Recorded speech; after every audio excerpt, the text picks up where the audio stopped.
good to see you back in the chair. It's been a while, so we've got plenty of things to catch up on. Do you want to tell us about it? Yeah, so the Fair Work Commission now has the ability to hear disputes in relation to flexible working requests under Section 65 of the Fair Work Act. And we've had a few decisions, but this decision from Deputy President Roberts really went to the heart of expectations of employers when they're considering a flexible work request. So the short story here is the applicant in this case, Chandler, has been with Westpac since 2002. Very long-term employee, worked in various functions within Westpac, and in 2021 she moved to a more remote location in Wilton, New South Wales. So it was around this time that she also had responsibilities for her two children, and she made an application for a flexible working request. Now, this flexible working request was rejected. There were a few issues with the procedure that Westpac followed, for example, not meeting the 21-day time frame. One of the reasons this is significant is because the Commission actually ordered that Westpac had to provide working from home arrangements for this employee. Just as a point of clarification, when you say the Fair Work Commission ordered that she work from home, Yes. that was 5 days a week, so a full-time from home order. A significant factor for them was the impact of a refusal on the actual employee, that more regard had to be given to what that meant. And for the applicant, I mean, she couldn't travel to the CBD, to the Cogra office of Westpac. It was a 2-hour trip. So she had presented some alternatives, and they had some discussions in terms of how they could manage this, but ultimately it was refused, and so the applicant, she went to the Fair Work Commission to have an external third-party arbitrate it. So this is the new arbitration power of the Fair Work Commission that was introduced in June 2023. That's correct. We've seen a few decisions come through since then with varying outcomes and ultimately outcomes turning on the facts of each particular case. Yes. This decision's no different from that, except that it has ordered a full-time work from home arrangement, which is the first time that's happened. Not surprisingly, that has created and generated a lot of interest for employers, but I think it's important not to throw the baby out with the bathwater here, because the particular facts of Ms. Chandler's working arrangements were such that it was demonstrable that she had been working from home full-time for a long time successfully. She was performing her work well, and there was no ostensible reason for Westpac to refuse that request. So one of the things that surprises me about the position employers take in response to flexible work arrangement requests is a flat-out refusal when all of the evidence points to the fact that you've got a productive employee. So in terms of your business objectives, which is to be efficient and productive, etc., you're getting what you need. And what the facts of this case, I think, really kind of stank of around Westpac's attitude to and response to her request was this notion that computer says no, management says no, because she makes her request and it's tentatively approved, but a manager sort of swings in and says, no, we've got this new directive, all employees must work from an office in a corporate branch 2 days per week, and therefore computer says no. That's not going to fly under Section 65 of the Fair Work Act for a number of reasons, but principally because I think it's fair to say that management prerogative is dead when it comes to these things. So employers and organisations who are used to being able to say no because we said so, that's not where we are now. We're in a completely different environment. We're in an environment where there are really strict and prescriptive requirements that an employer must meet around its decision making for a start, which Westpac didn't do. For example, responding within 21 days, engaging in consultation discussions with the employee about the request and seeking to reach agreement. None of those things were done by Westpac. Interestingly, what Deputy President Roberts resolved in this case is that a failure to meet those procedural requirements doesn't in itself mean the request for flexible working arrangements is approved by default, and that was an important question to be answered, because at the end of the day, the assessment still comes back to whether there are reasonable business grounds for the refusal.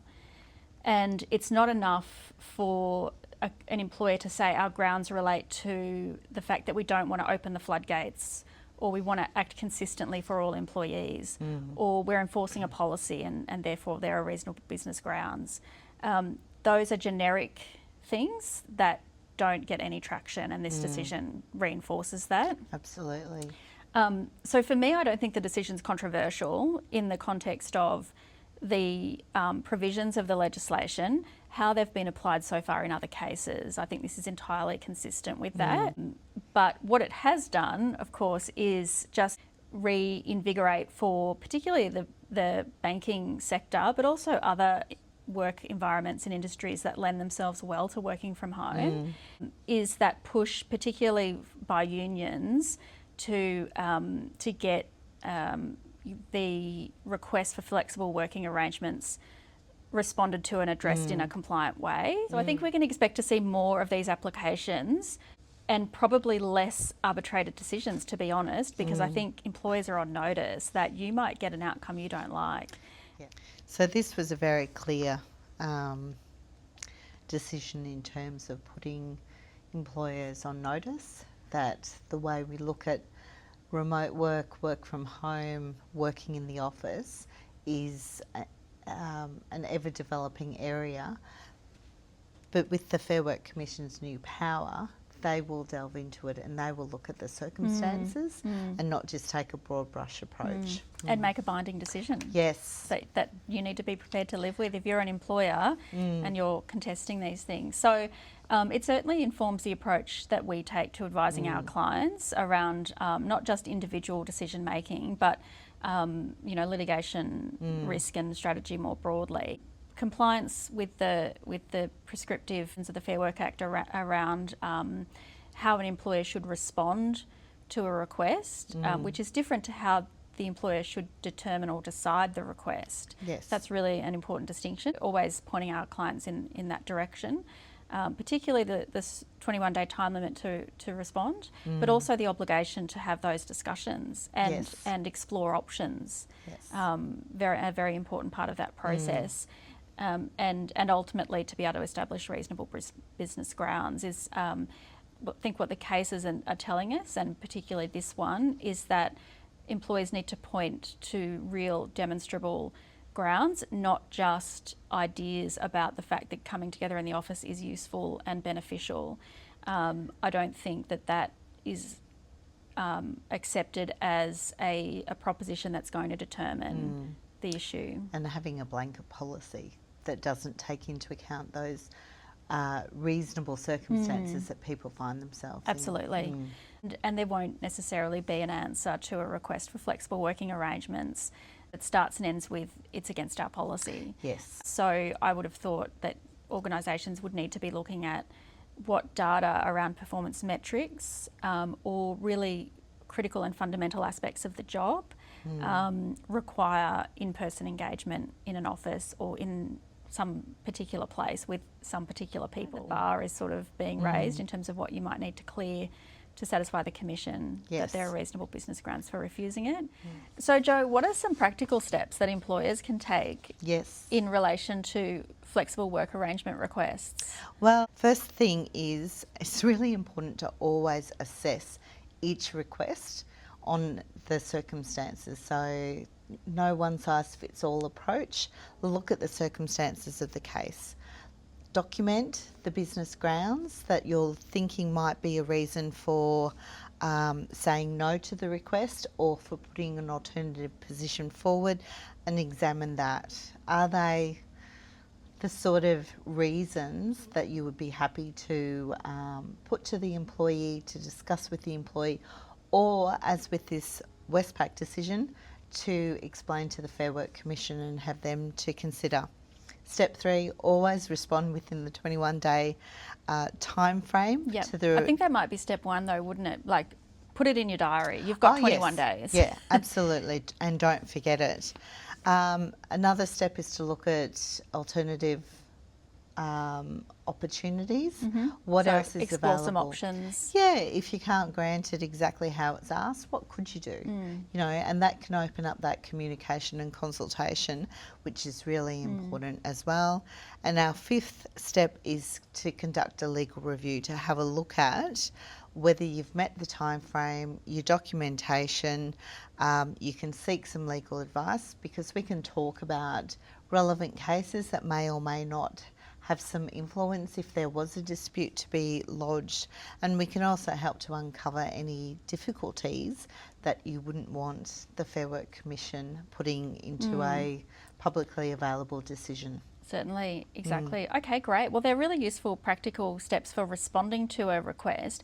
I think an important question for organisations is, are you ready to receive a request? You have a protocol for how these requests will be received, timetabled in terms of making sure you do comply with that 21-day time period, and creating some expectations for employees about what they can expect from this process internally in your organisation. So I think what's useful there is having an internal policy and procedure around how this organisation is going to deal with requests for flexible working arrangements. And provided that complies with the Fair Work Act, I think it's a really useful way to set up expectations, but also to have a bit of a playbook for your response. Absolutely, yeah.